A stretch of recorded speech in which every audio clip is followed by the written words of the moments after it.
ઋષિ અને કૃષિની ભૂમિ એવા ભરૂચ તાલુકાના કવિઠા ગામે નમો કિસાન સંવાદનું આયોજન ભરૂચ જિલ્લા કિસાન મોરચા દ્વારા કરાયું હતું। નમો કિસાન સંવાદમાં આયોજન ગુજરાત પ્રદેશ ભાજપા કિસાન મોરચાના પ્રમુખ હિરેન હિરપરાએ ઉપસ્થિત રહી ખેડૂતો અને ગ્રામજનોને રાજ્ય અને કેન્દ્ર સરકારે કરેલા ખેડૂત અને ગામડાલક્ષી વિકાસ કામો તેમજ યોજનાઓથી માહિતગાર કર્યા હતા। નમો કિસાન સંવાદ સભા અને રેલી કાર્યક્રમમાં પ્રદેશ મહામંત્રી જશપાલસિંહજી, ભરૂચ જિલ્લા ભાજપ પ્રમુખ પ્રકાશ મોદી, મહામંત્રી પરેશ પટેલ, કિસાન મોરચા જિલ્લા પ્રમુખ રાકેશભાઈ સહિતના આગેવાનો, કાર્યકરો ઉપસ્થિત રહ્યા હતા।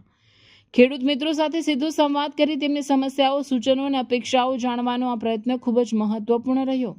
આવી બેઠકોથી સંગઠન અને ખેડૂતો વચ્ચેનો સંબંધ વધુ મજબૂત બનશે અને વિકાસના નવા માર્ગો ખુલેશે તેવા મત સાથે સ્થાનિક સ્વરાજ્યની ચૂંટણીમાં ફરી વિકાસનું કમળ ખીલશેનો આશાવાદ વ્યક્ત કરાયો હતો।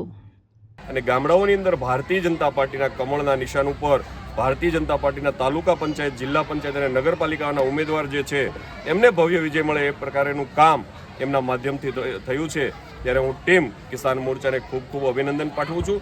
સાથે સાથે દેશના પ્રધાનમંત્રી આદરણીય નરેન્દ્રભાઈ મોદી, રાજ્યના મુખ્યમંત્રી આદરણીય ભૂપેન્દ્રભાઈ પટેલ અને ઉપમુખ્યમંત્રી હર્ષભાઈ સંઘવીના નેતૃત્વ હેઠળ ચાલતી સરકારે જે ગામડાના વિકાસ માટે, ખેતીના વિકાસ માટે, વંચિતોના વિકાસ માટે જે યોજનાઓ બનાવી છે એના લાભો એ છેવાડાના માણસ સુધી પહોંચ્યા છે। ત્યારે આ બધા જ લોકો એ ભારતીય જનતા પાર્ટીના કમળને ખૂબ પ્રેમ કરે છે અને એમના માધ્યમથી, એમના નેતૃત્વથી, લોકોના વિશ્વાસથી ભારતીય જનતા પાર્ટીનો અહીંયા ભવ્ય વિજય થવાનો છે એવો આશાવાદ વ્યક્ત કરું છું।